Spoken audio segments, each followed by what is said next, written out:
যে যেই ষড়যন্ত্রের কথা আপনারা বলছেন সেই ষড়যন্ত্র মোকাবেলা করার দায়িত্ব তো সরকারেরই ছিল। আপনাদের কোন কোন দুর্বলতা, কোন কোন ব্যর্থতার কারণে আপনাদের কথা মতো বাংলাদেশ পরাজিত হলো?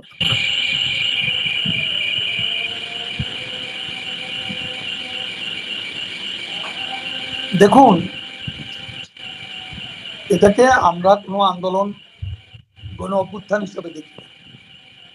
এটা আমি বলেছি, এটা একটা জঙ্গিবাদী হামলা হয়েছে এবং সেভাবেই আমরা ব্যর্থতা যদি বলেন, সেই জঙ্গিবাদী হামলা প্রতিহত করতে গিয়ে আমাদের কিছু ভুলভ্রান্তিও থাকতে পারে।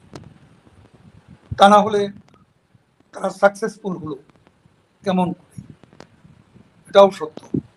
কিন্তু কিছু কিছু ভুলভ্রান্তি থাকতে পারে মানে কি? আপনারা ১ বছরেও সেগুলো নিশ্চিত হতে পারেননি, তাই তো? আ আসলে তার এখানে ইন্টারনেট সংযোগটি খুবই দুর্বল। যে কারণে বারবার আমরা ডিসকানেক্টেড হয়ে যাচ্ছি তার সংযোগটি।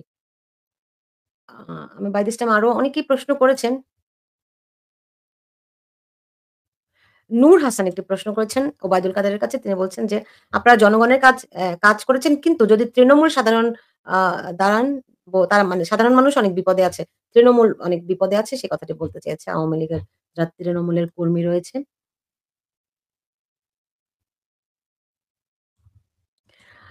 আ অলকা তালুকদার একটি প্রশ্ন করেছেন, "ওবায়দুল কাদের সাহেব আপনাদের দলে হাসনাত চার্জিসের মতো লুকোনো ভণ্ড ষড়যন্ত্রকারীদের খুঁজে বের করার কোনো উদ্যোগ কি আপনারা নিয়েছিলেন বা নিয়েছেন?"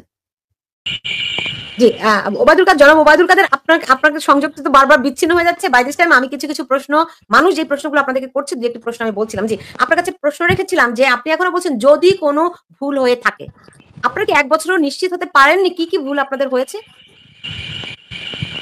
সেগুলো চর্চা অবশ্যই আমাদের নিজেদের মধ্যে আছে এবং ভুল ত্রুটি ব্যর্থতা যেটা আছে সেটা নিয়ে আমাদের আত্মবিশ্লেষণ এবং আত্মসমালোচনা এবং ভবিষ্যতে নির্ভুল অগ্রযাত্রার জন্য আমাদের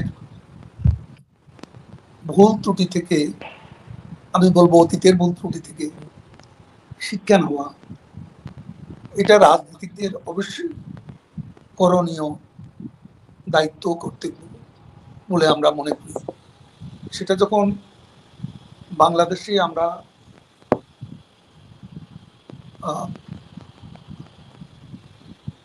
প্রত্যাবর্তন করব আমাদের নেত্রী বঙ্গবন্ধু কন্যা শেখ হাসিনার নেতৃত্বে, তখন এসব নিয়ে আলাপ আলোচনা হতে পারে। এখন আমরা বিভিন্নভাবে আছি, বিচ্ছিন্নভাবে আছি। বাংলাদেশে আমাদের দলের কার্যক্রম নিষিদ্ধ করেছে, আমাদের তরুণদের সংগঠন ছাত্রলীগকে তারা নিষিদ্ধ করেছে একদম অন্যায় অযৌক্তিকভাবে। এই অবস্থায় আমরা কিভাবে নিজেদের মধ্যে বর্ষাবর্ষির মাধ্যমে আমরা এসব প্রশ্নের উত্তর খোঁজার চেষ্টা করব? সে পরিবেশ পরিস্থিতি এখন বজায় নেই।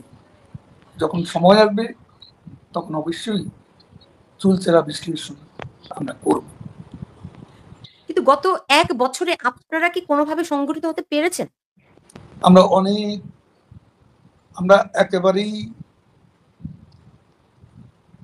একটা বিপর্যয় থেকে এবং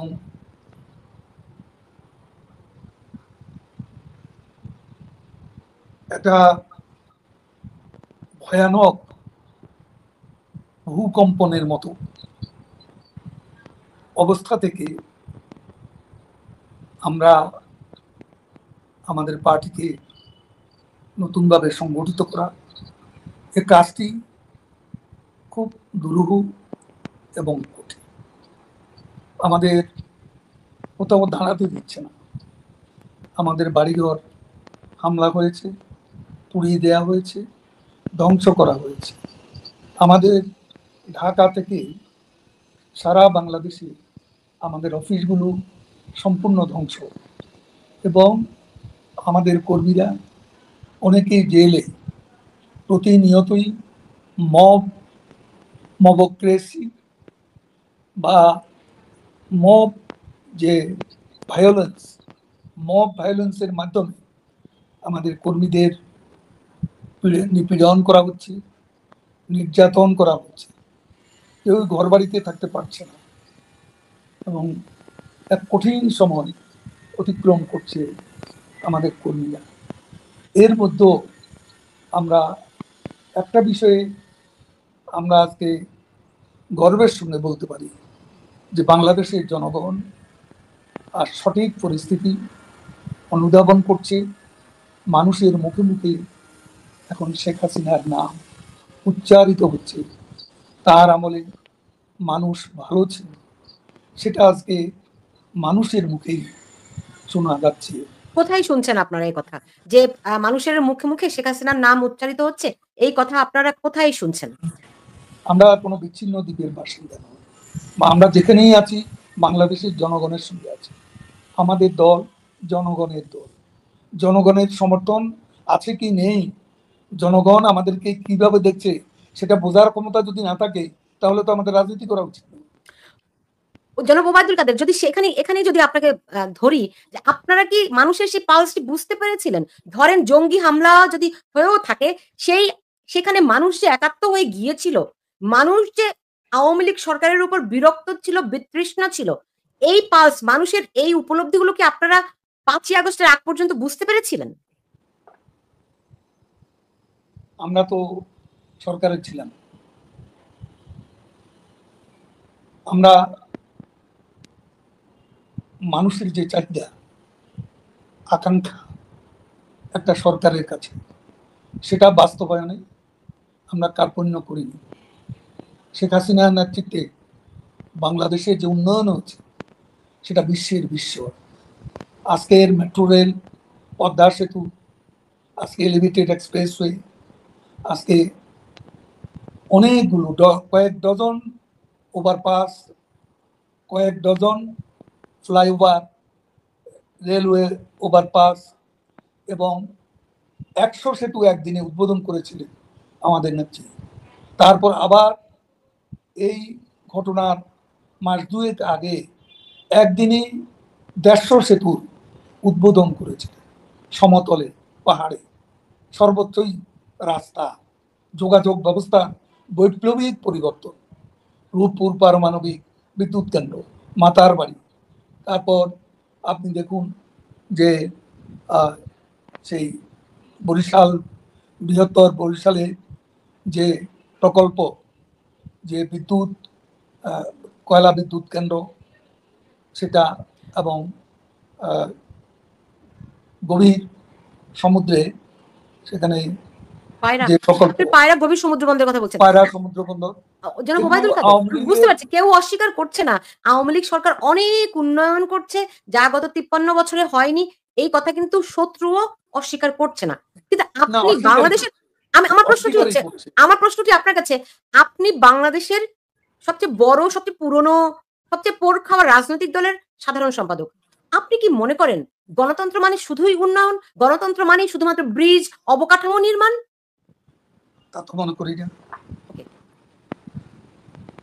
আমরা ইতিহাস যদি বলতে সুযোগটা থাকে তাহলে গণতন্ত্রকে নিয়ে যে সিনেমিনি খেলা হয়েছে, আমরা তো নির্বাচন দিয়েছি, নির্বাচন কমিশনের মাধ্যমে নির্বাচন হয়েছিল 2008 সাল থেকে 2014, 2018, 2024।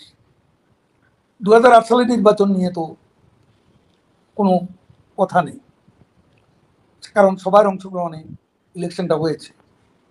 সেখানে বড় দল হিসেবে বিএনপিও ছিল, কিন্তু পরবর্তী কয়েকটা নির্বাচনে বিএনপি ইলেকশন বয়কট করে। এখন কেউ যদি ইলেকশনে না আসে এবং সেটার জন্য নির্বাচনকে ওয়ান সাইডেড ইলেকশন, ইনক্লুসিভ নির্বাচন না বলা হয়, তো সেটার জন্য তো আমরা দায়ী হতে পারি। গণতন্ত্রের যে সীমাবদ্ধতা, এই সীমাবদ্ধতা তৈরি করার জন্য অনেকাংশে দায়ী আমাদের দেশে একটা দল, একটা বড় দল, বাংলাদেশ ন্যাশনালিস্ট পার্টি, বিএনপি, তারা তো নির্বাচনে আসেনি। তারা তো 2018 সালে নির্বাচনে এসেছিল। হ্যাঁ 2018 সালে নির্বাচনে তো তারা এসেছিল। হ্যাঁ, তো তখন তো নির্বাচন হয়েছিল। কিন্তু সেই এখন সেই জনগণ নির্বাচন সেই জনগণ নির্বাচন তাদের কি ভোট না দিলে গ্রহণযোগ্য আমরা ছিল? কি করব? জনগণ যদি আপনাকে ভোট না দেয়, আমি কি করব? আমি জোর করে জেতাবো? তারপর মির্জা ফখরুল দেখা গেল তিনি ইলেকশনে বগুড়া জিতলেন, ঠাকুরগাঁয়ে হারলেন, কিন্তু বগুড়া নির্বাচনে জিতে তিনি সংসদে আসলেন না। এটা কেমন গণতন্ত্র? এটা কি দ্বিচারিতা নয়? তার অন্যান্য দলীয় নেতারা ৬-৭ জনের মতো সংসদে আসলেন, কিন্তু দলের মহাসচিব আসলেন আপনার কি মনে হয় নির্বাচনে দ্বিতীয়। তো আপনার এই কি ধরেন দ্বিচারিতার জবাব কি? জি, জনাব ওবায়দুল কাদের 2008 সালের নির্বাচন ভালো নির্বাচন। 2014 সালের নির্বাচনকেও আমি আপনার আমি দিতে চাই যে 2014 সালের প্রেক্ষাপটটি ভিন্ন ছিল। যুদ্ধাপরাধীদের বিচার চলছিল। সুতরাং অনেক রকম কর্মকাণ্ডের মধ্য দিয়ে 2014 সালের নির্বাচনটি হয়েছে। কিন্তু 2018 সালের নির্বাচনটি আপনার কাছে কি মনে হয়? আপনার মনে হয় কিনা এটা প্রশ্নের ঊর্ধ্বে নির্বাচন হয়েছে? কোন নির্বাচন? 2018 সালের নির্বাচন। যেই প্রশ্ন নির্বাচনে তখনই আসবে যখন নির্বাচনে যদি সবাই অংশগ্রহণ করত, অংশগ্রহণমূলক নির্বাচন হতো, তাহলে সেখানে প্রশ্ন আসতে পারে। এখানে তো নির্বাচন কমিশন যথারীতি নির্বাচন করেছে, এবং নির্বাচন কমিশনে যে সংস্কারগুলো, যে স্বাধীন নিরপেক্ষ নির্বাচন কমিশন গঠনে প্রধানমন্ত্রী শেখ হাসিনা যে স্টেপগুলো নিয়েছিলেন, সেটা পরও নির্বাচনের বৈধতা নিয়ে প্রশ্ন করা তো অযৌক্তিক। ওকে, আমি বুঝতে পেরেছি। আপনারা মনে করেন যে 2018 সালের নির্বাচন, 2024 সালের নির্বাচন এগুলা প্রশ্নাতীত। আচ্ছা, আমি একটু বর্তমান প্রেক্ষাপটে ফিরে আসি। আপনি বলছেন যে বাংলাদেশ জঙ্গিদের কাছে পরাজিত হয়েছে। এখন এই বিষয়ে এই বিষয়ে আমরা কার্যত এই সরকারকে চাপে রাখতে আওয়ামী লীগের তরফ থেকে তেমন কোনো কার্যক্রম দেখিনি। এমনকি বহির্বিশ্বে কি কোনো সংযোগ স্থাপন করতে কোনো আ আ আমরা জানি অনেক কূটনৈতিক তৎপরতা থাকে, অনেক রকম বিষয় থাকে। আপনাদের কি সেরকমও কোনো উদ্যোগ কি আছে? আমাদের সব ধরনের তৎপরতা, রাজনৈতিক তৎপরতা, আমাদের দলকে আবার সংগঠিত করা সারা বাংলাদেশে। আমাদের নেত্রী শেখ হাসিনা স্বয়ং আজকে দল পুনর্গঠনে, দলকে সংগঠিত করার ব্যাপারে তৃণমূল পর্যন্ত তিনি কাজ করে যাচ্ছেন, এবং আমরা আমাদের দলের নেতারাও এই ব্যাপারে সক্রিয় ভূমিকা আমরা পালন করছি। আন্তর্জাতিক বিশ্বেও ইউনূস প্রশাসন সম্পর্কে আগে যে ধারণা ছিল, এখন সে ধারণা বদলে যাচ্ছে, এবং এটা আমাদের কাজকর্ম চলছে। আমাদের বিদেশে আমাদের সংগঠনটা আছে, সংগঠনগুলো আছে, আমাদের আওয়ামী লীগের নেতাকর্মীরা আছে, তারাও সেখানে অত্যন্ত সক্রিয়। কাজে আওয়ামী লীগ এখন অনেক সংহত, সংগঠিত হয়েছে। এ ব্যাপারে আমরা যথেষ্ট কনভিন্সড, এবং আমরা মনে করি আমরা এগিয়ে যাচ্ছি। জি, আমরা জি, জনাব যে ওবায়দুল কাদের। কর্মসূচি দিচ্ছি সারা দেশেই, এটা ক্রমেই কর্মসূচিগুলো পালন জোরদারভাবে হচ্ছে। জি। আপনি আপনি বলছিলেন যে যারা ৭১ এ আমাদের ৭ম নৌবহর পাঠিয়েছিল, আপনি ইঙ্গিতটা খুব স্পষ্ট। তো তাদের সঙ্গে কূটনৈতিক সম্পর্ক স্থাপন থেকে শুরু করে কোন তৎপরতায় আপনারা কি কোন দৃশ্যমান কিছু পেয়েছেন? ১ নাম্বার তাদের প্রশ্ন। সঙ্গে আমাদের যোগাযোগ আছে, এবং আমাদের সাথে বর্তমান ট্রাম্প অ্যাডমিনিস্ট্রেশনের সঙ্গে কোনো প্রকার কনফ্লিক্ট নেই। আমাদের বিভিন্ন বিষয়ে আমাদের বিভিন্ন রকমের চিন্তা অনেকেরই থাকতে পারে, তাদেরও দৃষ্টিভঙ্গি তারা ভিন্নভাবে দেখছে। গ্লোবাল পলিটিক্সটাকে তারা রিডিফাইন করতে, সেটাও তাদের একটা প্রয়াস আছে। সেখানে আমাদের সাথে কোনো বিরোধ নেই, আমরা তাদের সহযোগিতা চাই। কারণ বাইডেন অ্যাডমিনিস্ট্রেশন আমাদের সঙ্গে যা করেছে সেটার পুনরাবৃত্তি ট্রাম্প প্রশাসন করবে, এটা এখনো আমরা বিশ্বাস করি না। কিন্তু আমি তো দেখি আওয়ামী লীগের বিরুদ্ধে বেশি প্রচারণা। আপনি দেখুন আল জাজিরা যে রিপোর্ট করল, আপনি দেখুন বিবিসি যে রিপোর্ট করল, আরো বেশ কতগুলো আন্তর্জাতিক গণমাধ্যমে যে প্রতিবেদনগুলো দেখছি, তাতে তো মানে যেই জঙ্গির হামলার কথা আপনারা বলছেন সেই জিনিসগুলো আমরা দেখছি না। আমরা তো দেখছি আপনাদের বিরুদ্ধে প্রচারণা চলছে। আর কোথায় আপনাদের আপনাদের কি বলবো প্রচারণা সেল, কোথায় আপনাদের কূটনৈতিক সম্পর্ক? সেগুলো তো আমি জানি না আপনারা দেখছেন কিনা, আমি অন্তত দেখছি না। দেখুন, আপনি কি দেখছেন না দেখছেন সেটা আপনার বিষয়।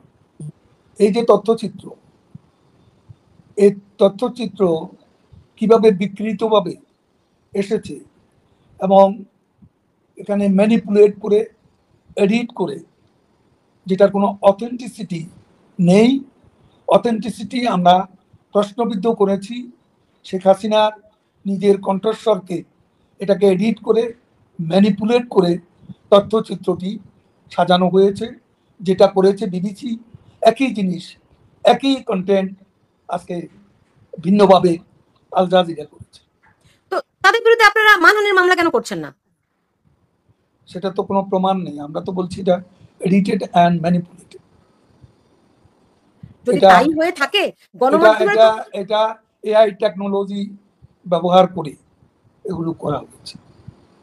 কিন্তু বিবিসি তো বলছে যে শেখ হাসিনার কণ্ঠস্বর তারা ল্যাবে পরীক্ষা করেছে, যদিও সময়সীমাটি তারা দেয়নি। কিন্তু এটি আমার প্রশ্ন নয়। আমার প্রশ্ন, যদি এটি ম্যানিপুলেশন হয়ে থাকে আপনারা কেন আইনি ব্যবস্থা নিচ্ছেন না? এই দুটি প্রতিষ্ঠান তো আইনের ঊর্ধ্বে নয়। আপনারা তো তাদেরকে মানহানির মামলা করতে পারেন, সেটি কেন করছেন না? সে প্রক্রিয়া চলমান। সেই প্রক্রিয়া চলমান। আচ্ছা, তো আপনার কাছে কি মনে হয়, ধরেন যারা এই ম্যানিপুলেশন করছে কিংবা আপনারা বলছেন যে আপনাদের বিরুদ্ধে প্রচারণা যদি হয়ে থাকে, আপনাদের প্রচারণা কোথায়? আপনারা কেন বিচ্ছিন্ন হয়ে আছেন? আপনারা কেন পিছনে পড়ে আছেন? বাংলাদেশে কি আমরা সংগঠিতভাবে সবাই একটা নিরাপদ অবস্থান থেকে, শান্তিপূর্ণ অবস্থান থেকে রাজনীতি করার আমাদের সুযোগ আছে? আমাদের অ্যাক্টিভিটিসই ওখানে নিষিদ্ধ। আমাদের কর্মীরা কোথাও দাঁড়াতে পারে না, সেখানেও তারা মিছিল করছে, প্রতিবাদ করছে। আজকে গোপালগঞ্জে জনগণই প্রতিরোধ করেছে। আমরা অবাক হলাম, বাংলাদেশের সেনাবাহিনী, সেই এনসিপি, ওই মোহাম্মদ ইউনুসের যে ঠ্যাঙ্গারে বাহিনী, এদেরকে দল করার নামে গোপালগঞ্জে তারা গিয়েছিল। আসল উদ্দেশ্য ছিল বঙ্গবন্ধুর সমাধিসৌধকে ধ্বংস করা। তাদের আসল উদ্দেশ্য ছিল গোপালগঞ্জে বঙ্গবন্ধুর বাড়ি ধ্বংস করা। যেমন তারা ধ্বংস করেছিল বাংলাদেশের স্বাধীনতার ঘোষণাস্থল ঐতিহাসিক বঙ্গবন্ধু ভবনকে। কিন্তু দেখুন, গোপালগঞ্জের জনগণ প্রতিরোধ করেছে। সেনাবাহিনীর প্রোটেকশনে সেই জঙ্গি শক্তি সেদিন গোপালগঞ্জ থেকে পালিয়েছে। সেনাবাহিনী কেন, কি উদ্দেশ্যে তাদের প্রোটেকশন দিল, পালিয়ে যেতে সাহায্য করলো? এটা তো সেনাবাহিনীর দায়িত্ব নয়। এখন সেনাপ্রধান তো আপনাদের আপনাদের সরকার প্রধানেরই নিয়োগকৃত। কেন এমনটি হলো? নবাব সিরাজউদ্দৌলার প্রধান সেনাপতি মীর জাফর আলী খান তো সিরাজউদ্দৌলারই প্রাপ্ত। এখন এই প্রসঙ্গে আমি আর বেশি কিছু বলতে চাই। জি, কিন্তু আপনি যদি সেটাই বলেন, তাহলে কি এই রিয়ালাইজেশনটি আপনারা গোপালগঞ্জের ঘটনার পরে বুঝতে পারলেন? ওবায়দুল কাদের সম্ভবত আবারও বিচ্ছিন্ন হয়ে গেছে। তাকে যে প্রশ্নটি আমি রাখতে চাই এখন, যে জনাব ওবায়দুল কাদের, আপনারা এই সেনাপ্রধান সম্পর্কে যে মূল্যায়নটি এখন আপনি আমাকে দিলেন, সেটি কি আপনারা এই গোপালগঞ্জের ঘটনার পরে বুঝতে পেরেছিলেন? নাকি আপনারা ধরেন তার আমরা প্রকাশ মুখ খুলেছি, আমরা সেনাবাহিনী সম্পর্কে কোনো বক্তব্য রাখি। যদিও আমরা দেখেছি তাদের নীরব উপস্থিতির মুখে তাদের নাকের ডগায় ৩২ নম্বর বুলডোজার দিয়ে ধ্বংস করা হয়েছিল। এবং তাদের উপস্থিতিতে সেদিন যে জঙ্গি হামলা ৫ই আগস্টে, সেটাও তাদের নীরব উপস্থিতিতে সংঘটিত হয়েছে। এবং কারো কারো মতে তাদের সায়ও ছিল, সমর্থন সূচক সম্মতিও ছিল। এরকমটাও আমরা জানতে পেরেছি। তো তাহলে আপনারা গত ১ বছরে কি ধরনের প্রস্তুতি নিলেন ফিরে আসার? আপনি বলছিলেন যে যখন আপনারা প্রত্যাবর্তন করবেন, তো সেটি কবে নাগাদ হতে পারে? সেনাবাহিনীকে যদি আপনাদের বিরুদ্ধে থাকে, সেক্ষেত্রে আপনারা কেমন করে অগ্রসর হবেন? গোটা সেনাবাহিনী আমাদের বিরুদ্ধে একথা তো আমরা বলি। সেনাবাহিনীর মধ্যেও বিভিন্ন সমীকরণ থাকতে পারে। সেনাবাহিনী অ্যাজ এ হোল আমাদের মুক্তিযুদ্ধের বিরুদ্ধে, আমাদের বিরুদ্ধে তো যারা আছে তাদের সবাই মুক্তিযুদ্ধের বিরুদ্ধে, এমনটি তো বলার উপর। বাংলাদেশে মুক্তিযুদ্ধকে যখন ধ্বংস করার জন্য চক্রান্ত চলছে, আমার বিশ্বাস দেশপ্রেমিক সেনাবাহিনী সেখানে তাদের যে দায়িত্ব, ইতিহাস অর্পিত যে দায়িত্ব, সে দায়িত্ব সময় মতো তারা পালন করবে। তো সেনা প্রধানের প্রতি কি আপনাদের সেই সেই আমি আস্থা? এত কথা বলার পর আপনি আবার প্রশ্ন কেন করছেন? আচ্ছা, ঠিক আছে। বলেছি, আসলে বিষয়টি থেকে অনেক স্পষ্টতা সব কথা বুঝতে আমি বলবো না, জি, যা বলার বলেই ফেলেছি। জি, বুঝতে পেরেছি। এখন আ রাজনৈতিকভাবে ধরেন একটা উদ্যোগ নেওয়া হচ্ছে। সামনে একটা ইলেকশনের প্রক্রিয়া হতে পারে। হবে কিনা আমরা জানি না এখনো। হতে পারে এবং সেটি আওয়ামী লীগকে বাদ দিয়ে এরকম একটা কথাবার্তা শোনা যাচ্ছে। এই বিষয়ে আপনারা কি ভাবছেন? আমরা বাংলাদেশের বেশিরভাগ জনগণের প্রতিনিধিত্ব করি, সেই পার্টির কার্যকলাপ নিষিদ্ধ করি, সেই পার্টিকে নিষিদ্ধ রেখে নির্বাচনে অংশগ্রহণ থেকে বিরত রেখে বাংলাদেশে কোনো ইনক্লুসিভ, নিরপেক্ষ, বাংলাদেশে কোনো ফ্রি ফেয়ার ইলেকশন হতে পারে না, হওয়া সম্ভব। যদি হয় সেক্ষেত্রে আপনাদের কৌশল কি হবে? যদি নদীতে ফেলব, যদি হ্যাঁ, আমি এটুকু জানি, ক্ষমতার রাজনীতির রহস্য পুরুষ ইউনূস তার ক্ষমতাকেই ভালোবাসে, গণতন্ত্র তার কাছে কোনো বিষয় নয়। অলরেডি তার সমর্থকরা, যারা তার যে অ্যালাইড ফোর্সেস, তারাই বিভিন্ন ইস্যুতে বিভক্ত হয়ে একটা জগাখিচুড়ি পরিবেশ সৃষ্টি করছে, যেটা নির্বাচনের পথে প্রতিবন্ধক হয়ে দাঁড়াতে পারে। এখন মানে ধরেন আমি শুনতে পেয়েছি যে আ জনাব ওবায়দুল কাদের আপনার সংযোগ কিন্তু বারবার করে বিচ্ছিন্ন হয়ে যাচ্ছে। উম জি, আমি আবার জি। আমরা শুনতে পাচ্ছি মানে শেখ হাসিনা আ আপনাদের দলীয় নেতাদের সঙ্গে আ বৈঠক শুরু করেছেন ইন পারসন। আ সেটি সেটি কেমন হচ্ছে? এবং আ এই যে জনাব ওবায়দুল কাদের আপনার সংযোগটি এতটাই জি বিচ্ছিন্ন হয়ে যাচ্ছে যে অনেকেই বিতর্কিত অনেক নেতাকে নিষ্ক্রিয় করা হয়েছে। এটি কতটা সত্য?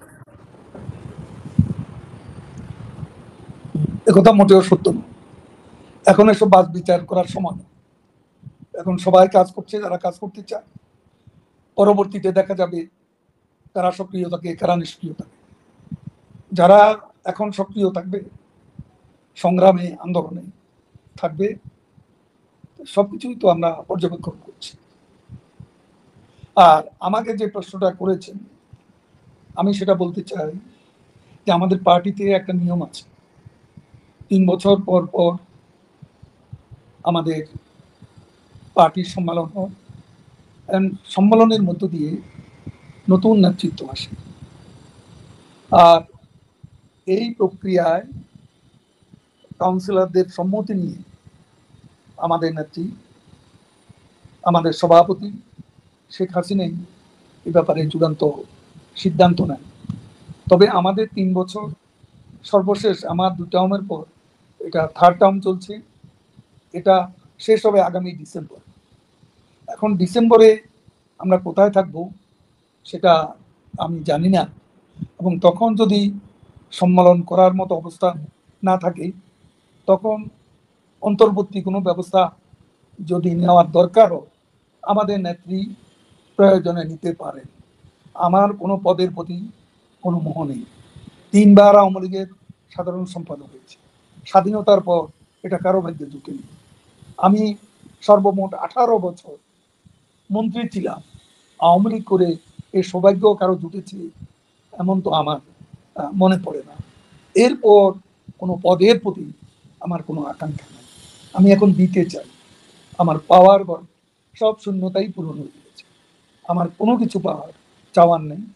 আমি বঙ্গবন্ধু কন্যা স্বদেশ প্রত্যাবর্তন, সম্মানজনক স্বদেশ প্রত্যাবর্তনের লক্ষ্যে আজকে জঙ্গিবাদী সরকারের অবসানে আমার যা যা দায়িত্ব এই মুহূর্তে নেত্রীর নির্দেশ মতো আমি কাজ করে যাচ্ছি।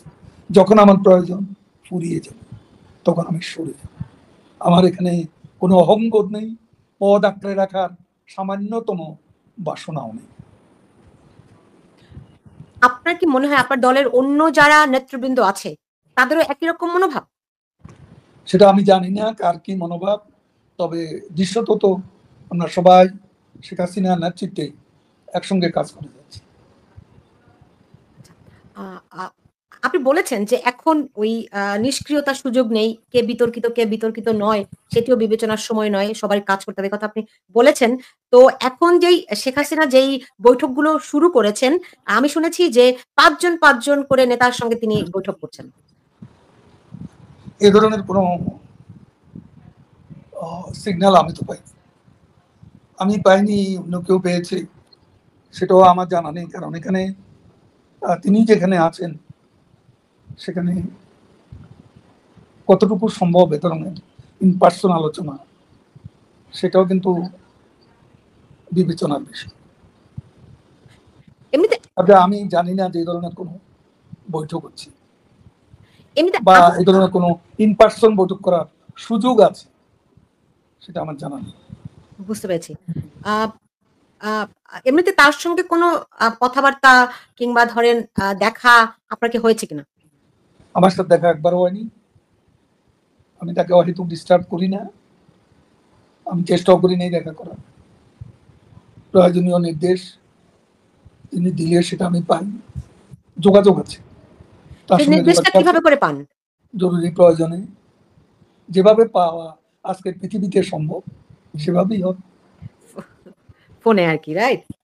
এই তথ্য প্রযুক্তির যুগে আপনি প্রশ্ন করছেন কেন? না তারপরেও আপনি জানেন যে প্রধান উপদেষ্টা ডক্টর মোহাম্মদ ইউনুস তিনি প্লেনে উড়ে গিয়ে লন্ডনে গিয়ে তারেক রহমানের সঙ্গে বৈঠক করেছেন। নিশ্চয়ই তারও কিছু মজেদা তো আছে নাকি? সেটা বৈঠক তো বিএনপির তো লক্ষ্য হচ্ছে অনতিবিলম্বে একটা নির্বাচন। আরেক ব্যাপারে তারা তাদের মধ্যে গভীর ঐকমত্য আছে, সেটা হলো কোনো অবস্থাতেই আওয়ামী লীগকে কোনো সুযোগ না দেওয়া। কোনো অবস্থাতেই আওয়ামী লীগ যাতে নির্বাচনে অংশ নিতে না পারে সেই ব্যবস্থা করা। এবং আজকে যে ৩০০-র উপরে মামলা, খুনের মামলা আমাদের নেত্রীর একটা তো চার্জশিটও দিয়ে দিয়েছে, এবং আমারও ২৩০টির মতো খুনের মামলা। আজকে এই সব মামলা আমাদেরকে ফাঁসি দিয়ে দেবে এরকম একটা ঐক্যমত্য তাদের মধ্যে আছে। এতে দিয়ে নির্বাচনের ভবিষ্যৎ এতে কোনো গ্যারান্টি দেওয়ার মতো কোনো কিছুই খোলা চোখে দেখতে পাচ্ছি। আ বুঝতে পেরেছি। এটা তো একটা বিএনপির অবস্থান। তারপরেও অনেকে মনে করে বর্তমান বাংলাদেশে বিএনপি আম স্বাধীনতার পক্ষে কাজ করছে। স্বাধীনতার পক্ষে অবস্থান নিয়েছে।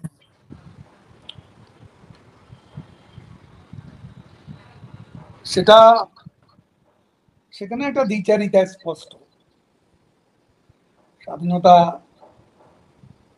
৭১ নিয়ে মতভিন্নতা আছে, তারপরেও ৭১-এর চেতনাটা শেষ পর্যন্ত তারা যদি ধারণ করে সেটা দেশের জন্য শুভ। আর তারা তো তারা তো ধরেন বঙ্গবন্ধু ৩২ নম্বরের বাড়ি ভেঙে দেওয়ার বিষয়ে মির্জা ফখরুল ইসলাম আলমগীর স্পষ্টতই অবস্থান নিয়েছেন। দুঃখ প্রকাশ করেছেন, প্রতিবাদ জানিয়েছেন। আ আমরা মির্জা আব্বাসের মুখেও ৭১ এর কথা শুনেছি। আমরা আমরা অনেকের বিএনপির পক্ষ থেকে কিন্তু ধরেন রাষ্ট্রপতিকে অপসারণ করতে চেয়েছিল। বিএনপি সেটি এক প্রকার ঠেকিয়ে দিয়েছে। ফলে তাদেরকে কি আপনারা কোন কৃতিত্ব দিবেন না? এটা সময় বিচার করবে, সে সময়টা এখনো আসেনি। বুঝতে পেরেছি। এমনিতে আওয়ামী লীগ নিজের ভিতরে কতটুকু সুসংগঠিত আছে? আ আপনি জানেন যে তাজউদ্দিন আহমেদের পরিবারকে দিয়ে আওয়ামী লীগকে একটা রিফাইন্ড আওয়ামী লীগ করার কথাবার্তা শোনা যাচ্ছে।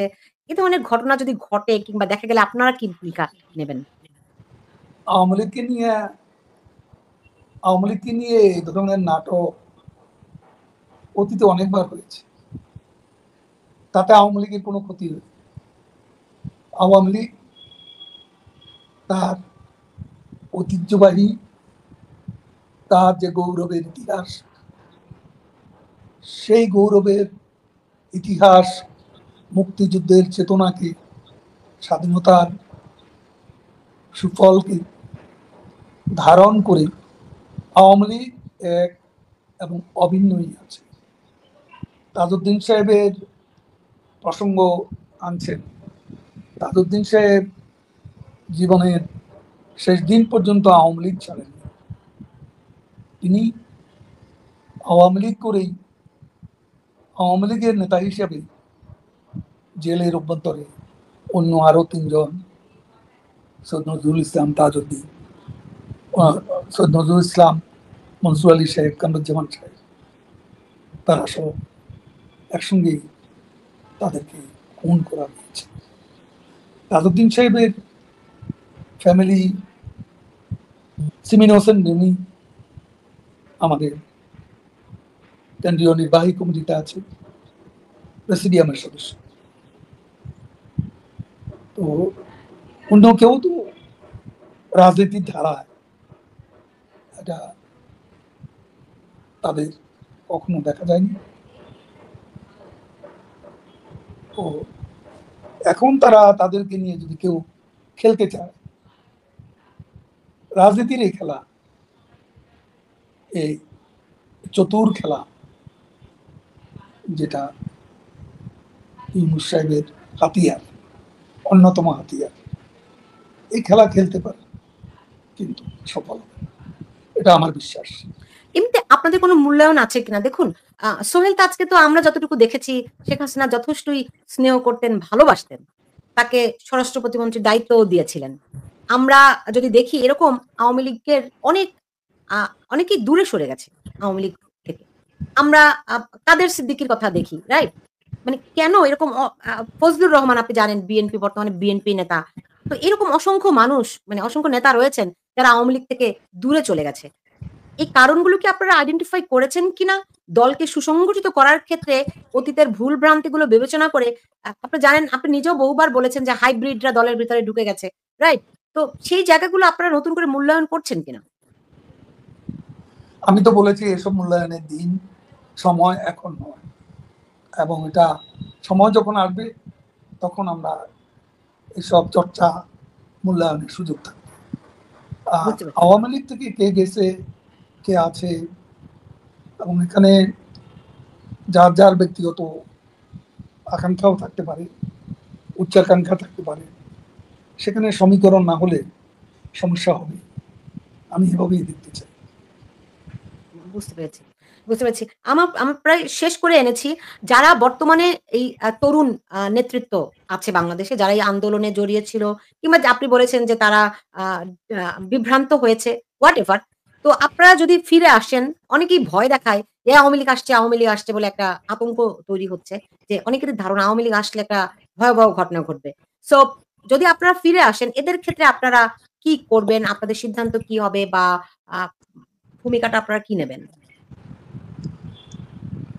এখন আওয়ামী লীগ ফিরে গেলে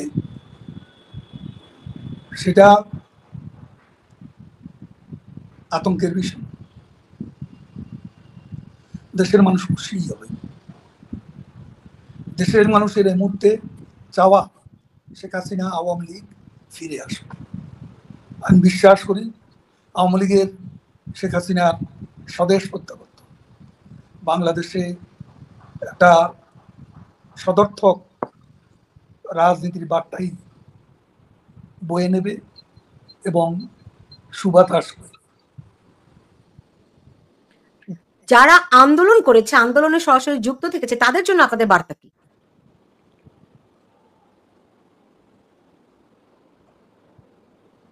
তাদের সাথে আমাদের নিয়তই যোগাযোগ হচ্ছে, এবং তারা তাদের অনেকেরই চোখে জল, বুকে আগুন, তাদের এই লড়াকু চেতনার সাথে আমরা একাত্ম। এবং তাদের এই চেতনাই আওয়ামী লীগের সম্পদ, সেটাই আওয়ামী লীগকে আবারও বিজয়ের স্বর্ণদুয়ারে নিয়ে যাবে। এটাই আমার বার্তা। বুঝতে পেরেছি। আমি প্রায় শেষ। ধরেন আপনাকে ভিডিওতে দেখতে পাচ্ছি। এটা বিশেষ কিছু ইঙ্গিত দেয় কিনা? দেখুন, আমি কিছুদিন আমার চেকআপ এবং ট্রিটমেন্টের জন্য আমাদের সভাপতি নির্দেশী এবং বঙ্গবন্ধু কন্যা শেখ রেহানা, তারা দুজনেই আমাকে নিজের শরীরের প্রতি মনোযোগী হতে বলেছেন। তাদের পরামর্শেই আমি অনেকদিন কথা বলিনি, চুপচাপ থেকেছি। এরপর আমাদের নেত্রী যখন আমাকে সক্রিয় হতে বলেছেন, কথাবার্তা বলতে বলেছেন, স্টেটমেন্ট, ইন্টারভিউ দিতে বলেছেন এবং আমাদের কর্মীদের সাথে যোগাযোগ, আমি সেই থেকে অ্যাক্টিভ হয়েছি। এখন এখানে কোনো ইঙ্গিত, কোনো নির্দিষ্ট কিছুকে ইঙ্গিত করে বা কোনো কিছুকে সামনে রেখে আমি অ্যাক্টিভ হয়েছি এমন তো না। এটা এখন ফোন আলাপ করছি, তাহলে ভিডিও সংযোগও বা অসুবিধা কি, সেটাও আমি মনে করেছি যে একটা একটা যোগ শারীরিকভাবে সংযুক্ত থাকলে যোগটা বোধ ভালোই। ঠিক আছে, তৃণমূলের জন্য কোনো বার্তা আছে কিনা আপনার? এই তো বার্তা আমরা তাদের সঙ্গে একটু আগে যেটা বলছি। জি। আর শেষ প্রশ্ন, শেখ হাসিনা কেমন আছেন? তার শরীর কেমন? তিনি মানসিকভাবে কেমন আছেন? যদি একটু আমাদেরকে বলতেন। আমি যতটুকু জানি তিনি আলহামদুলিল্লাহ সুস্থ আছেন, ভালো আছেন এবং তিনি নেতা কর্মীদের সঙ্গে যুক্ত আছেন।